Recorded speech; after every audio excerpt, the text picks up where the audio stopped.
اسی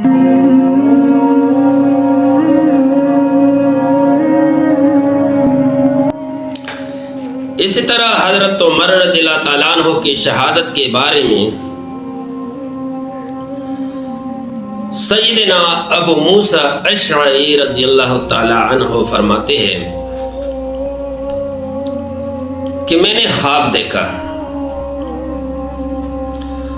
اور میں خواب میں کیا دیکھ رہا ہوں کہ بہت سے راستے ہیں، اور دیکھتے ہی دیکھتے سارے راستے جو ہے نا وہ غائب ہو گئی۔ پھر ایک راستہ ہے، اس راستے پہ میں چل رہا ہوں، وہ راستہ ایک پہاڑ کے اوپر، ایک چوٹی، پہاڑ کی چوٹی پہ جو ہے نا وہ چڑھ گیا ہے۔ میں اس کے اوپر چڑھ گیا۔ جب میں اس کے اوپر چڑھ گیا تو میں نے اچانک رسول اللہ صلی اللہ علیہ وسلم اور حضرت ابو بکر صدیق رضی اللہ تعالیٰ عنہ کو دیکھا خواب میں۔ خواب کا بندہ کون ہے؟ حضرت ابو موسیٰ اشعری رضی اللہ تعالیٰ عنہ، جو بڑے بڑے صحابوں میں اس کا نام شامل ہے، بزرگ صحابی ہے۔ تو جب میں نے رسول اللہ صلی اللہ علیہ وسلم اور حضرت ابو بکر صدیق رضی اللہ عنہ کو دیکھا تو حضرت عمر رضی اللہ تعالیٰ عنہ کو اشارے کر رہے تھے کہ آ جاؤ، آ جاؤ، ہمارے پاس آ جاؤ۔ تو میں نے اس ٹائم عرض کیا کہ انا للہ و انا الیہ راجعون۔ افسوس، حضرت عمر رضی اللہ تعالیٰ عنہ ہمارے درمیان سے جانے والا ہے۔ کسی نے عرض کیا، پوچھا کہ آپ نے امیر المؤمنین کو، حضرت عمر رضی اللہ عنہ کو کیوں یہ نہیں لکھا کہ بھائی میں نے یہ خواب دیکھا ہے اور رسول اللہ صلی اللہ علیہ وسلم اور حضرت ابو بکر صدیق آپ کو اشارے کر رہے کہ بھائی آ جاؤ۔ تو حضرت ابو موسیٰ اشعری رضی اللہ تعالیٰ نے فرمایا، ما کنت انا الی امر نفسہ، میں حضرت عمر رضی اللہ عنہ کو ان کی موت کی خبر نہیں دے سکتا، اس لیے میں نے اس کو نہیں بتایا۔ یہ حدیث ہے طبقات کبریٰ میں۔ اسی طرح حضرت عمر رضی اللہ تعالیٰ عنہ نے خود خواب دیکھا، اور اس کا راویہ ہے جویریہ بن قدامہ، یہ راوی ہے کہ میں نے حضرت عمر رضی اللہ عنہ کے ساتھ حج کیا، تو حضرت عمر رضی اللہ عنہ نے فرمایا کہ انی رأیت کأن دیکن احمرا تقرنی نقرتن او نقرتین، میں نے ایک سرخ کلر کا، سرخ رنگ کا ایک مرغا دیکھا جس نے مجھے ایک دو ٹونگے مارے۔ تو اس کے بعد حضرت عمر رضی اللہ عنہ نے اس حج کے دوران خطبہ دیا کہ یہ میرا آخری خطبہ ہے، آخری حج ہے، شاید کہ اس عرفات کی چوٹی کے اوپر، پہاڑی کے اوپر مجھے دوبارہ موقع نہ مل سکے آئندہ سال۔ تو حضرت عمر رضی اللہ عنہ سے ہر کوئی بندہ جو ہے نا عزت کے ساتھ جو ہے نا، اس سے اکثر لوگ بار بار سوال نہیں کرتے تھے۔ تو اس نے فرمایا، جویریہ بن قدامہ نے فرمایا کہ میں نے حضرت عمر رضی اللہ عنہ سے عرض کیا کہ ہمارے لیے کچھ وصیت فرما دیں۔ تو حضرت عمر رضی اللہ تعالیٰ عنہ نے وصیت فرمایا کہ اوصیکم، میں وصیت کرتا ہوں، علیکم بکتاب اللہ، اللہ کی کتاب کے،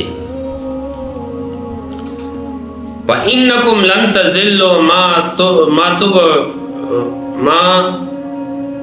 تَبَعْتُمُوهُ، جب تک تم لوگ اس کے تابعداری کرو، اتباع کرو اللہ کی کتاب کی، اب کبھی گمراہ نہیں ہو جاؤ گے۔ تو پھر میں نے مزید وصیت کی، عرض کی کہ اور وصیت کرو۔ تو حضرت عمر رضی اللہ عنہ نے فرمایا کہ اوصیکم بالمہاجرین فإن الناس سیکثرون ویقللون، میں مہاجرین کے بارے میں وصیت کرتا ہوں کہ لوگ زیادہ ہو جائیں گے اور مہاجرین کم ہو جائیں گے۔ وَأُوصِيكُم بِالْأَنصَارِ، اور انصار کے بارے میں جو مدینہ کی رہائش ہے اس کے بارے میں وصیت کرتا ہو. فَإِنَّهُمْ شَعْبُ الْإِسْلَامِ الَّذِي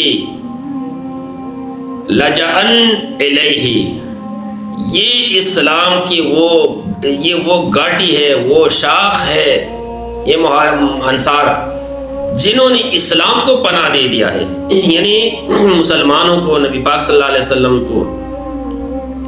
وَأُوصِيكُم بِالْأَعْرَابِ، اور جو دیہاتی لوگ ہیں، جنگلی لوگ ہیں، پہاڑی لوگ ہیں، یہ بدو لوگ ہیں، اس کے بارے میں وصیت کرتا ہوں، اس کا خیال رکھو. فَإِنَّهُمْ أَصْلُكُمْ وَمَادَتُكُمْ، وہ تمہارے اصل بنیاد ہے. اور ایک روایت میں ہے کہ وہ تمہاری فَإِنَّهُمْ، یہ جو اعرابی ہے، اخوانکم عدو عدوکم، وہ تمہارے دشمنوں کی دشمن ہے. یعنی جو بندہ آپ لوگوں سے زیادتی کرے گا، یہ بدو اس کے ساتھ زیادتی کرے گے، جواب دیں گے.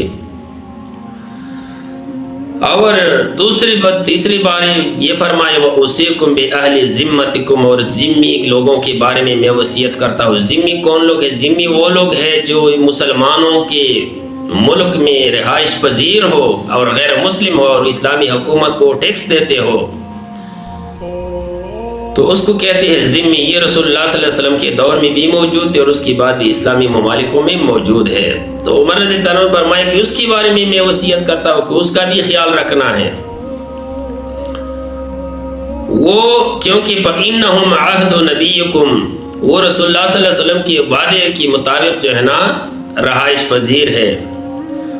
وَرِزْقِ عِيَالِكُمْ، اور تمہارے عیال کے جو ہے نا اہل عیال کے تمہارے اولاد کا رزق اس میں ہے. تو پھر حضرت عمر رضی اللہ عنہ فرمائے کہ قوموا عنی، میرے طرف سے چلے جاؤ. اس کے علاوہ حضرت عمر رضی اللہ تعالیٰ عنہ نے خود اس دور میں ایک کمیٹی بنائی تھی،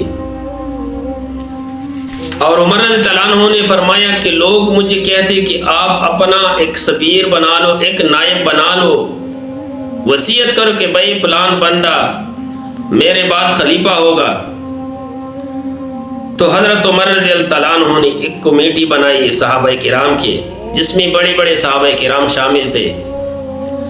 حضرت عثمان رضی اللہ تعالیٰ عنہ شامل تھے، حضرت عمر رضی اللہ عنہ شامل تھے، حضرت زبیر رضی اللہ تعالیٰ عنہ، حضرت طلحہ رضی اللہ عنہ، تقریباً 6 بڑے بڑے صحابہ کرام اس میں شامل تھے.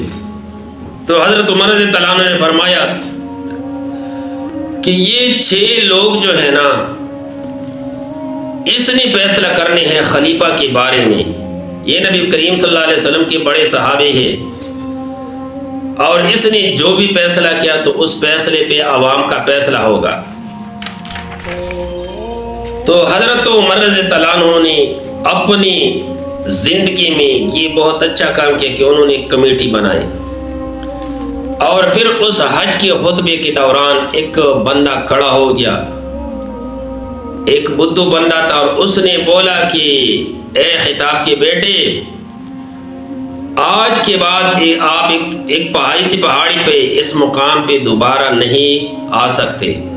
اور واقعی اس کے بعد جو ہے نا حضرت عمر رضی اللہ عنہ اس پہاڑی کے اوپر دوبارہ نہیں جا سکا. اور اسی حج میں حضرت عمر رضی اللہ تعالیٰ عنہ جب کنکریاں مار رہے تھے تو اس بدو نے جس نے یہ بات کی، اس نے حضرت عمر رضی اللہ عنہ کو کنکری مارا، جو کنکری شیطان مار رہے تھے، تو وہ کنکری پتھر جو ہے نا لگ گیا حضرت عمر رضی اللہ عنہ کے سر مبارک میں، اور اس سے خون نکلنا شروع ہو گیا.